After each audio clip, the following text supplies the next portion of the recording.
Very good morning, children. This is module number 3, class 10 science, chapter 10 light.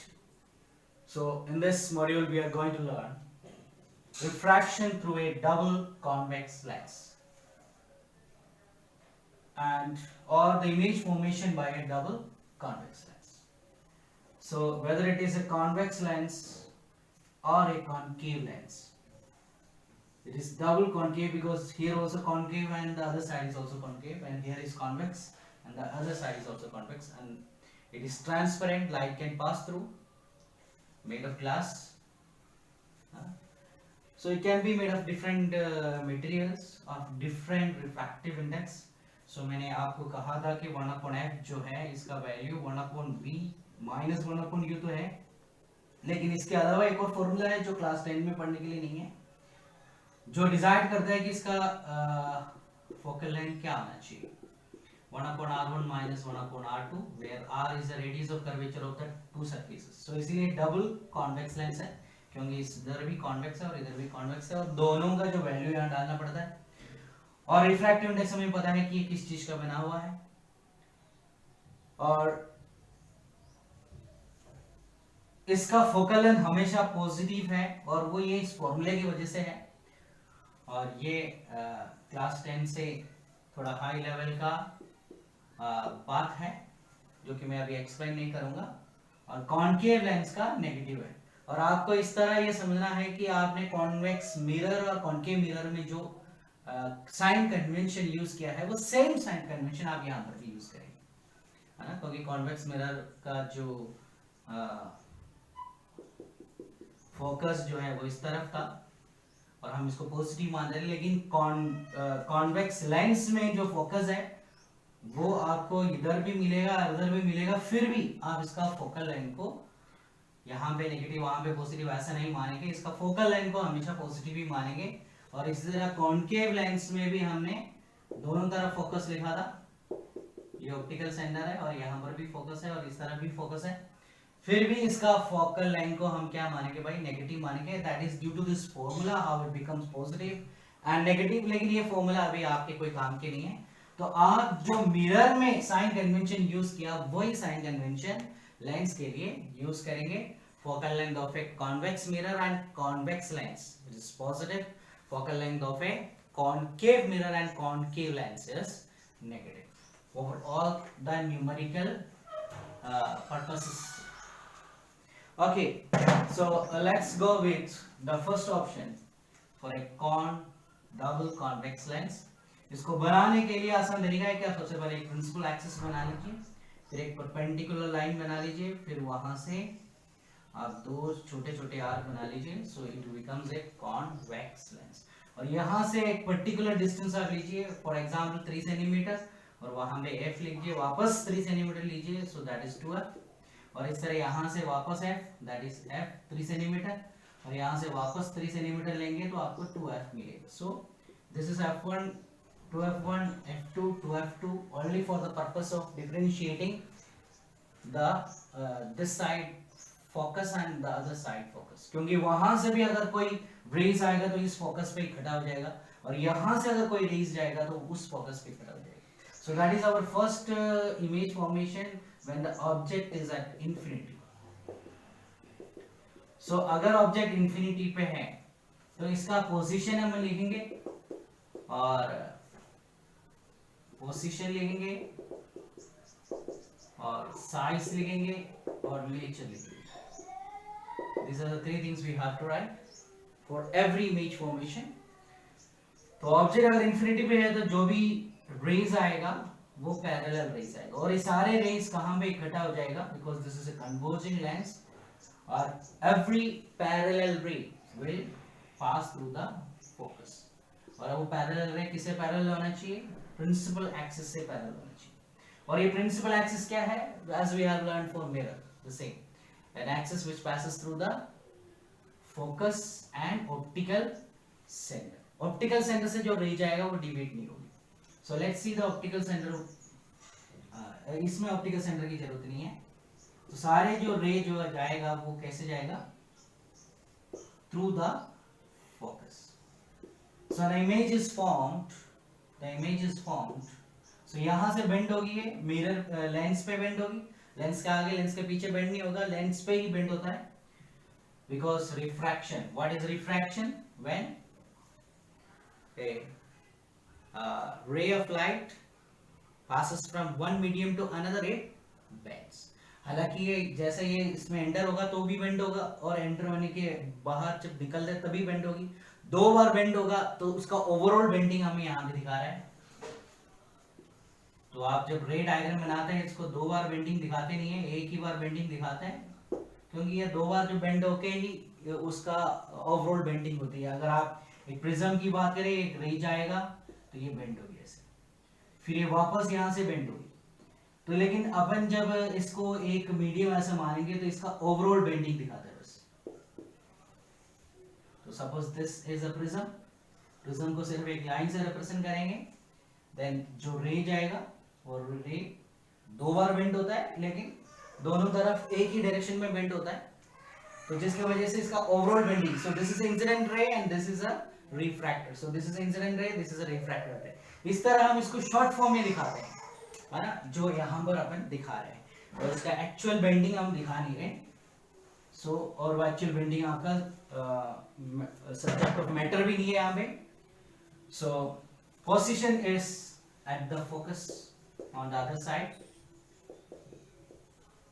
on the other side, and size is highly diminished,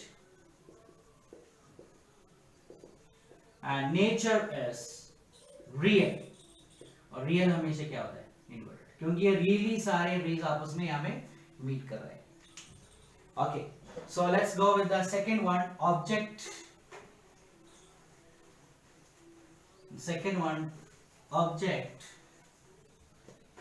beyond 12, जैसे हम beyond C लिखते थे, यहाँ पे beyond 12। So again इसको बनाने का तरीका है कि आप एक प्रिंसिपल एक्सिस बना लीजिए, एंड देन एक कॉन्वेक्स लेंस, और ये ऑप्टिकल सेंटर से 3 सेंटीमीटर दूरी पे अगर आप F बनाते हैं, 3 सेंटीमीटर दूरी पे 2F बनाएंगे, और 3 सेंटीमीटर दूरी पे वापस F बनाएंगे। तो ये 3 सेंटीमीटर जो मैं बता रहा हूँ ये सिर्फ एक कन्वीनियंट वैल्यू है, आप कोई भी वैल्यू यूज कर सकते हैं, लेकिन इक्वल डिस्टेंस में होना चाहिए F to F, F to F। So an object is kept, an object AB is kept beyond 12। So जो रे पैरेलल जाएगा वो फोकस से गुजरेगा, दो ही रे काफी है हमें, और जो रे ऑप्टिकल सेंटर से गुजरेगा वो डिविएट नहीं होगी। So very easy image formation is here। So the image is formed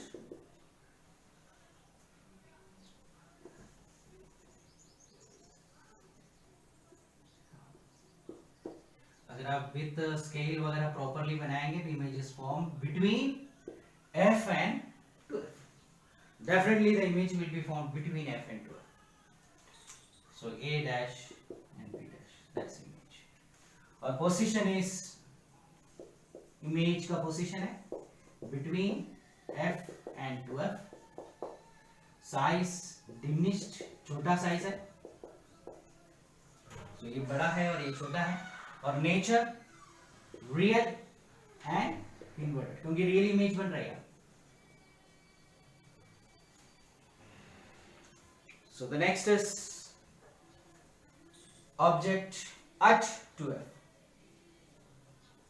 सो अगर ऑब्जेक्ट 2F पे है तो इमेज कहां पे बनेगा? सो ऑब्जेक्ट को 2F पे करते हैं हम,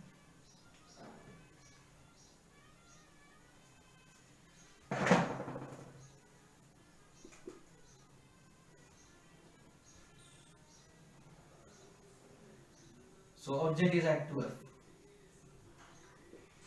where will be the image formed?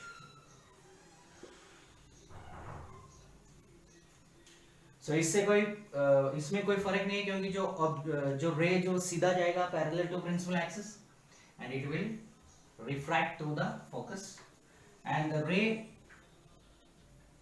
which goes through the optical center, it will not deviate, and if you do it by measurement, definitely you will get an image at 2f.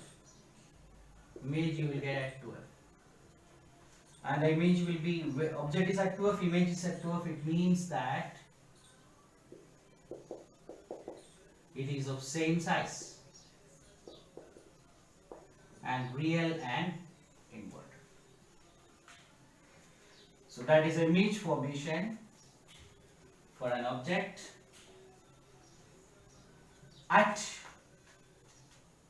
2f. Object at 2f.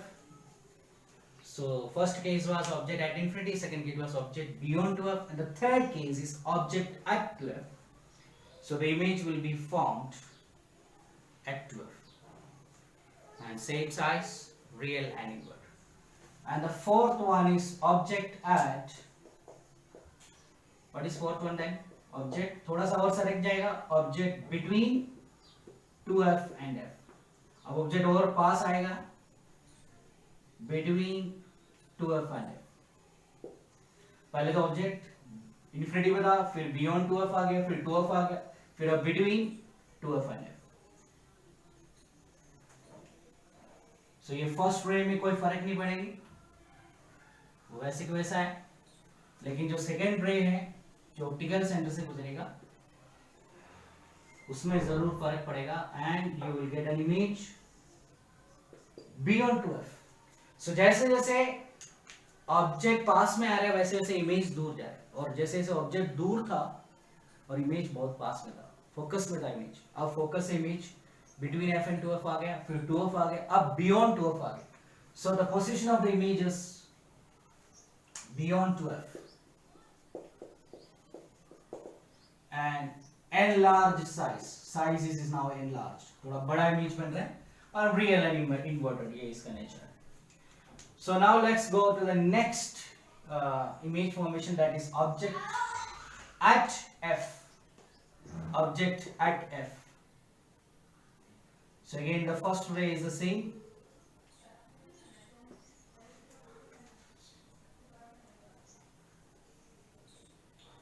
So अगर object f पे है तो image कैसा बनेगा?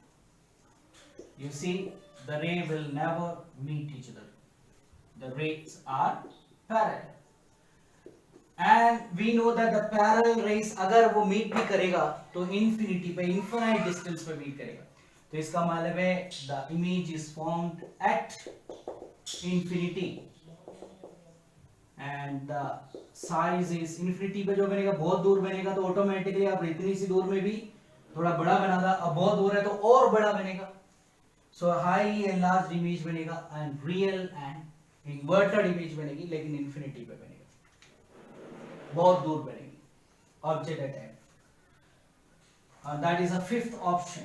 Object at f is the fifth option, and the sixth option is object between f and o, means focus and optical center, principal focus and optical center.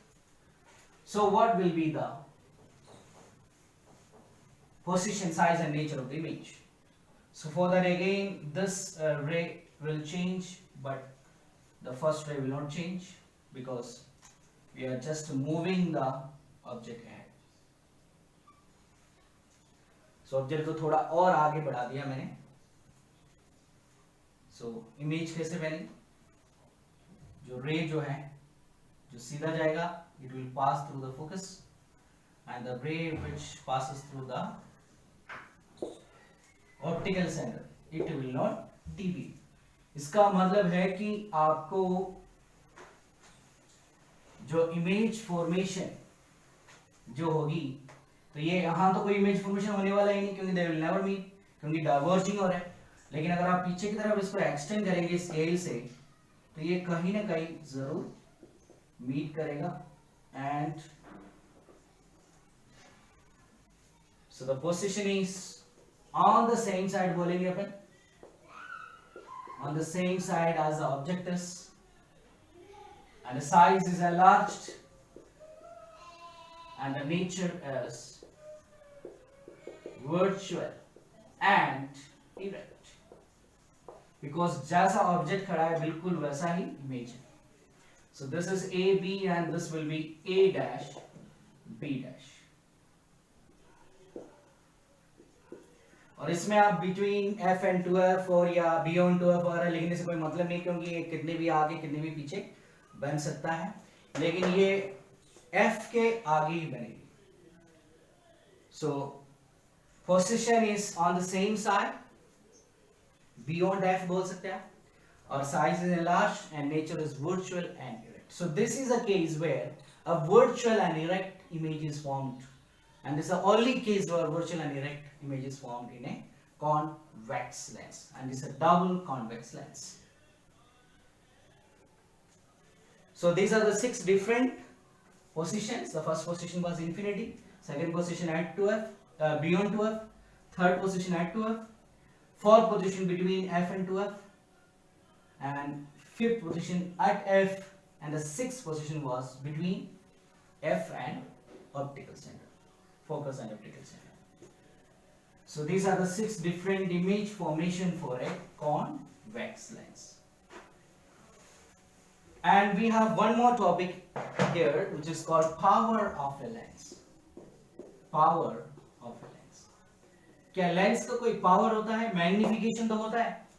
So we know that what is a magnification of a lens. Magnification of a mirror भी होता है, lens भी होता है.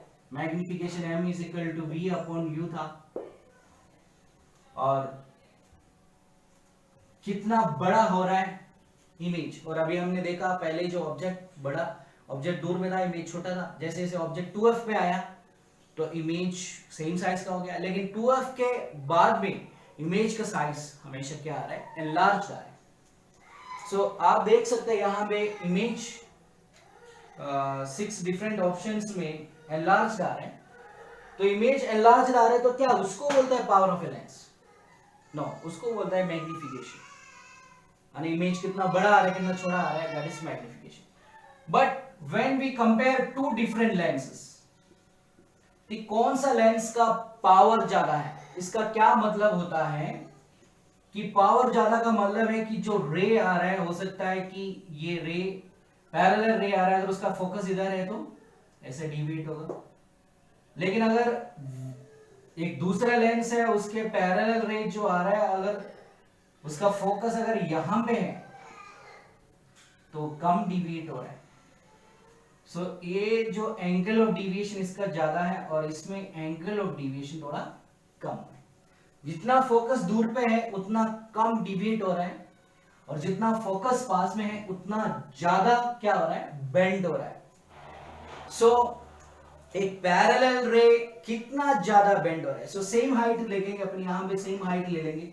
For example इसमें height 1 ले लेंगे, 1 centimetre 1 metre whatever, तो 1 ले लेंगे तो हाइट तो सेम है, लेकिन यहां पे थोड़ा ज्यादा डिविएट हो रहा है क्योंकि फोकल लेंथ कम है इसकी. So power of a lens is inversely proportional to what? The focal length. क्योंकि जितना ज्यादा फोकल लेंथ है उतना कम पावर है, कम डिविएट हो रहा है, और जितना कम फोकल लेंथ है उतना ज्यादा. सो फोकल लेंथ अगर कम है तो पावर ज्यादा है, और फोकल लेंथ ज्यादा है तो पावर कम है, डिविएशन कम है. So power is a power, ability to deviate, ability to bend the ray of light.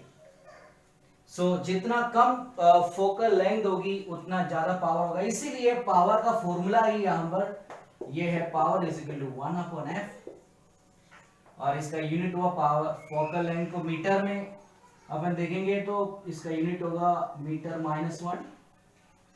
सो ऐसा यूनिट मीटर -1 है, लेकिन ये मीटर -1 को हम मीटर -1 लिखते हैं, ये डायोप्टर लिखते हैं, डायोप्टर कैपिटल डी, और ये कैपिटल डी मीटर -1 का बराबर है. 1 dioptre is equal to 1 metre -1, metre divide में आ रहा है. सो जब भी आपको पावर निकालना है तो फोकल लेंथ मीटर में कन्वर्ट करके लिखना बहुत जरूरी है, otherwise power will be wrong. तो ऐसा यूनिट डायोप्टर है इसका, कैपिटल डी इसका सिंबल है, तो इसके ऊपर न्यूमेरिकल है. फॉर एग्जांपल अगर आपके पास कोई कॉन्वेक्स लेंस है और उस कॉन्वेक्स लेंस का फोकल लेंथ सपोज 40 सेंटीमीटर है, तो पावर ऑफ ए लेंस कैसे फाइंड करेंगे? तो सबसे पहले आप इसको क्या करेंगे, 40 सेंटीमीटर को मीटर में करेंगे, मीटर में करने के लिए डिवाइड बाय 100 करेंगे तो मीटर हो जाएगा। So power of a lens is equal to 1 upon f है। 1 अपॉन f का मतलब है इसका रेसिप्रोकल, इसका रेसिप्रोकल क्या आएगा भाई 100 अपॉन 40, तो कैंसिल हो गया और power is equal how much 5 upon 2 2.5 dioptre, और ये प्लस 2.5 डायोप्टर लेंगे क्योंकि कॉन्वेक्स लेंस है, इसका फोकल लेंथ पॉजिटिव माना जाता है, और कॉनकेव लेंस होता था उसके फोकल लेंथ नेगेटिव माना जाएगा, और पावर ऑफ द लेंस क्या आएगा नेगेटिव आएगी। So if it was a convex concave lens of 40 centimeter focal length, so minus 40 लिखेंगे और यहाँ पे सब माइनस में कैलकुलेशन आएगा और फाइनल आंसर जो है वो माइनस 2.5 डायोप्टर आएगा। So that's all about the power of a lens। और अगर आप एक से ज्यादा लेंस से आपके पास मान लो 2 लेंस है 3 लेंस है तो उसकी पावर क्या होगा अगर उसको पास पास में रखा गया। Suppose we have 3 lenses here, lens number 1, lens number 2, lens number 3, और इसका फोकल लेंथ है प्लस 10 सेंटीमीटर, इसका फोकल लेंथ है प्लस 20 सेंटीमीटर, इसका फोकल लेंथ है माइनस 10 सेंटीमीटर या minus 30 centimetre. So what is the power, total power of a lens of this combination? So इस combination का power क्या है? Power of this combination. So power का formula 1 upon f है, तो यहाँ पर formula होगा 1 upon f1 plus 1 upon f2 plus 1 upon f3, मतलब जितनी भी पावर्स है उसको ऐड करना पड़ेगा। सो टोटल पावर को करने के लिए पावर को ऐड करना पड़ता है, तो इंडिविजुअल पावर तो 1 upon f1 plus 1 upon f2 plus 1 upon f3 है। P is equal to 1 upon f1, 1 upon f1 हो गया 1 अपॉन 10, 1 अपॉन f2 1 अपॉन 20, लेकिन f3 जो है कॉनकेव लेंस है इसलिए minus 1 upon f3 minus 1 upon 30। अब इसका एलसीएम लेंगे तो you will get the final answer. सो 10 20 30 का एलसीएम जो है वो 60, या मल्टीप्लाई करके भी लिख सकते हैं आप, 60 लिख दूंगा मैं, तो इसको 60 से मल्टीप्लाई करेगा तो 6 आएगा, इसको 60 से मल्टीप्लाई करेगा तो 23 ज़र आएगा और 32 ज़र आएगा। सो 6 प्लस 3 9, 9 माइनस 2 7, 7 अपॉन 60। लेकिन इसमें एक बात हो रहा है कि हमने क्या नहीं किया, इसको सेंटीमीटर में मीटर में कन्वर्ट नहीं किया, तो इसको मीटर में कन्वर्ट करेंगे तो ऊपर 100 आएगा क्योंकि 10 अपॉन 100, तो अगर 100 में बाहर ले लूंगा तो इसका आंसर जो है ऐसा आएगा, तो 0 0 कैंसिल, 2 की टेबल में 3 2 3 ज़र और 2 5 ज़र, सो 35 अपॉन 3। सो पॉजिटिव में आ रहा है, सो ओवरऑल जो पावर है वो प्लस में आ रहा है, तो पावर इसका आएगा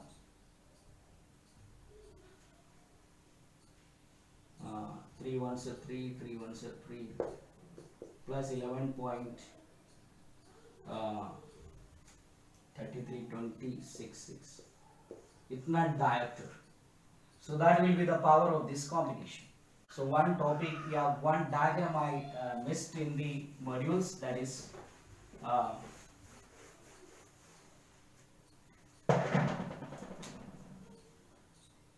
refraction through a glass slab.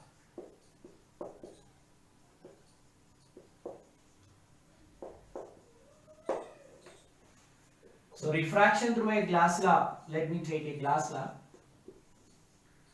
and here it is air and this is glass, and here it is again air.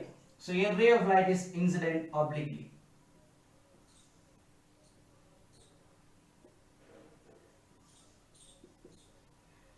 and this is the normal angle of incidence, और इसको जाना तो ऐसे चाहिए लेकिन ये ऐसा जाएगा नहीं, its actual path it will bend towards the normal क्योंकि denser medium होता है। This is angle of refraction number 1, and again you make a normal, और इसको ऐसे जाना चाहिए, लेकिन ऐसे जाने के बजाय क्या करेगा, अब ये डेंसर से, ये ग्लास डेंसर है और एयर थोड़ा हल्का मीडियम है, रेयर मीडियम है, तो ये bends away from the normal. So इसका एक्चुअल पाथ ये है, लेकिन इससे ये थोड़ा और दूर भागेगा, so it will move like this, और it will be parallel to the ray incident ray. So there is a lateral shift here, lateral displacement, lateral shift. So this is called lateral shift. So the actual path is shifted, but the direction is the same because they are parallel rays. So this is again the normal only. So this is called the emergent ray, refracted ray and incident ray. And here also some angle of incidence is there, and this is angle of emergence, but this angle of incidence is called a refracted number 2 angle. And here I will be equal to E and R1 will be equal to R2 according to this diagram, because two perpendiculars आपस में parallel होता है, और parallel रे के बीच में जो angle है इसको इंटीरियर अल्टरनेट एंगल बोल सकते हैं। इंटीरियर अल्टरनेट एंगल इक्वल नहीं होगी, और यहाँ पे आई R1 का बराबर नहीं है, लेकिन आई E का बराबर होगा, तब जाके ये इसका एक्चुअल जो रे है उसमें एक लैटरल शिफ्ट होगी, वो टेढ़ी मेढ़ी नहीं जाएगी, सेम डायरेक्शन में जाएगी। सो अभी आपके लिए इस चैप्टर में इतना ही टॉपिक है, and there are some applications for this, and that you will learn more detail in the next chapter, application of this reflection and refraction, and few more phenomena you will be learning like dispersion, scattering. So in this chapter you have a lot of numerical and image formation, and you practice the numerical. So rest of the questions in the exercise you can practice, and you can do question number, page number 184, the blueprints over there. That's homework for you. Blueprint on page number 184.